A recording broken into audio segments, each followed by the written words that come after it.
J'ai trop hâte de le manger. Là, c'est mes 2 saveurs préférées.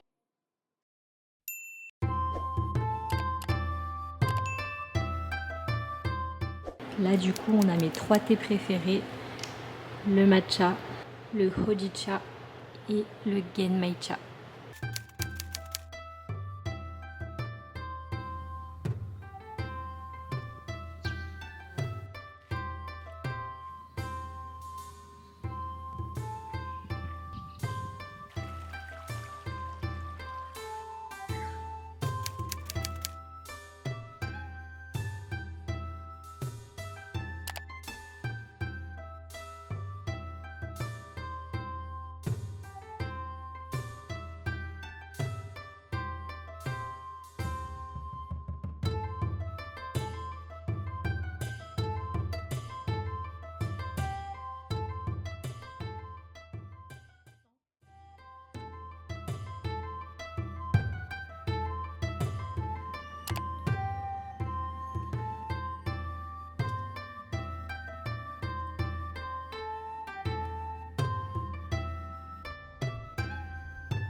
Je me suis trouvé un petit spot sympa, donc je vais aller me caler ici pour manger mon dorayaki.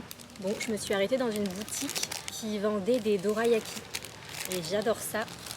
Du coup, j'en ai pris un au matcha et fourré à l'anko, donc à la pâte de haricots rouges. J'ai trop hâte de le manger.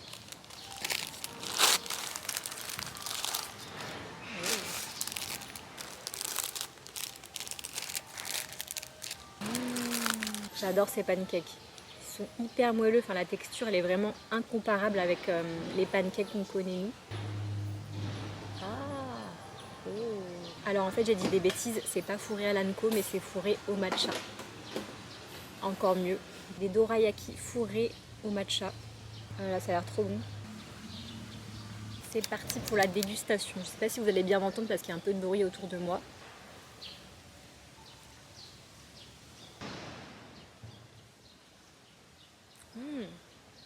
C'est très bon. Et en fait, ce que j'aime bien ici, c'est qu'on sent vraiment le matcha par rapport aux pâtisseries qu'on peut trouver en France, qui sont au matcha, mais où il y a beaucoup trop de sucre. Très souvent en France, le goût du matcha est camouflé par de la crème, du sucre ou de la glace, alors que là, c'est vraiment le vrai goût du matcha. Délicieux.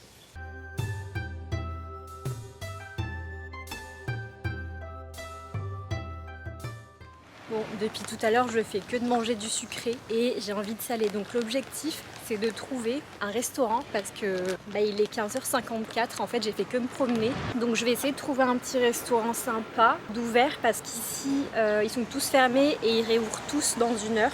Je vais voir ce que je trouve.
Oh là là, non mais regardez-moi cette tignasse. Alors, faut savoir qu'il pleut depuis cette fin d'après-midi, donc le temps est très très très humide. Et en plus de ça, j'ai apporté dans ma valise ma brosse chauffante de chez Dyson et elle fonctionne pas ici. Pourtant j'ai le bon adaptateur mais peut-être qu'il y a un problème de puissance. En tout cas, voilà, j'ai pas pu l'utiliser de tous ces jours. Mais bon, c'est pas très grave, on va pas s'en plaindre, hein. Je suis au Japon et je profite quand même. Mais bon, enfin bref, aujourd'hui c'était une trop bonne journée. J'ai passé ma matinée au musée du thé à Shizuoka, c'était vraiment super intéressant. Par contre c'est incroyable parce que j'étais toute seule dans le musée, j'étais la seule cliente du musée. Alors j'y suis allée à l'ouverture à 9 h. Ça faisait bizarre d'être dans un musée vraiment toute seule.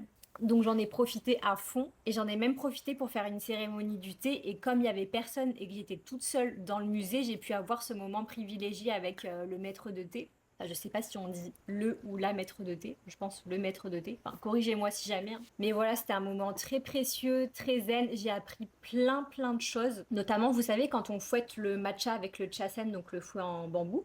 Moi, j'ai toujours pensé qu'il fallait fouetter le matcha en forme de M ou de zigzag. Et là, de ce que j'ai appris, c'est faux. Et en fait, il faut le fouetter de haut en bas. Et la japonaise qui m'a appris ça me disait de former un 1, le chiffre 1. Donc c'est vrai que ça m'a étonnée et je lui ai demandé mais il faut pas faire des zigzags ou des M. Elle m'a dit ah non pas du tout, il faut faire des mouvements de haut en bas. Elle m'a aussi dit qu'il fallait toujours manger une petite pâtisserie sucrée avant de boire son thé. Nous en France on est habitué à boire le matcha avec du lait en forme de latte, mais traditionnellement on boit du matcha pur, donc juste avec de l'eau et toujours après une petite pâtisserie sucrée. Donc on mange toujours une petite pâtisserie traditionnelle japonaise qu'on appelle wagashi avant de déguster son matcha et ça permet de mieux apprécier sa dégustation parce qu'en fait ça va au-delà de simplement boire son matcha dans un bol. C'est une pratique spirituelle, culturelle et esthétique où chaque geste est effectué avec précision, lenteur et respect. C'est une façon de le préparer, de le présenter, de le recevoir aussi. Et en fait, ce que j'ai appris aujourd'hui et que je savais pas du tout, c'est que la cérémonie du thé, elle incarne 4 principes fondamentaux du thé. Donc on a l'harmonie, le respect, la pureté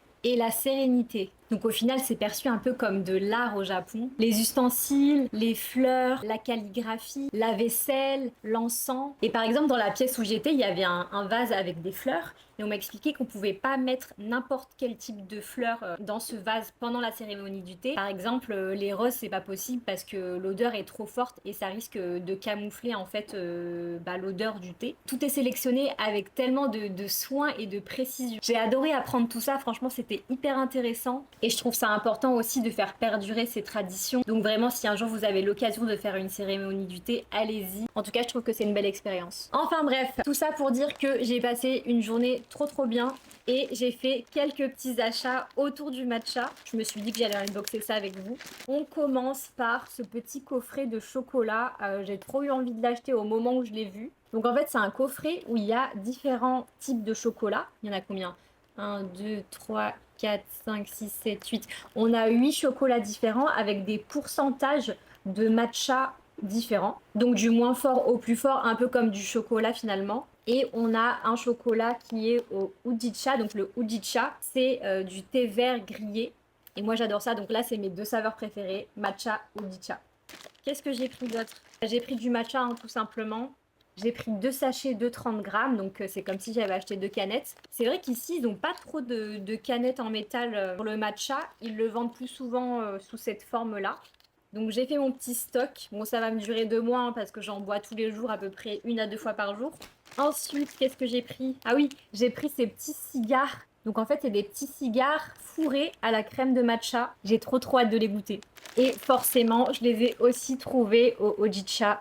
J'ai trop hâte de les goûter. Je pense que je sais pas si je vais les manger avant ou si j'attends mon retour en France. On verra. On verra. Il y a tellement de trucs que je veux goûter. Et enfin, j'ai pris. Alors ça, c'est la première fois que je vois ça. C'est des chips au thé vert. Voilà, donc c'est pas au matcha, mais c'est au thé vert. Mais ça a l'air trop bon. En fait, je suis hyper intriguée de connaître le goût de ces chips. Donc je vous dirai si c'est bon. Et puis ben voilà, hein, c'est tout, hein, c'est déjà pas mal. Par contre, il va falloir que j'arrête d'acheter des trucs parce que je sais pas comment tout ça va rentrer dans ma valise. Surtout les trucs comme ça, les paquets de chips. Je sais pas pourquoi j'achète ça, mais c'est le genre de truc qui peut s'émietter. Essayer de mettre ça dans le sac à dos avec tout ce que j'ai acheté d'autre.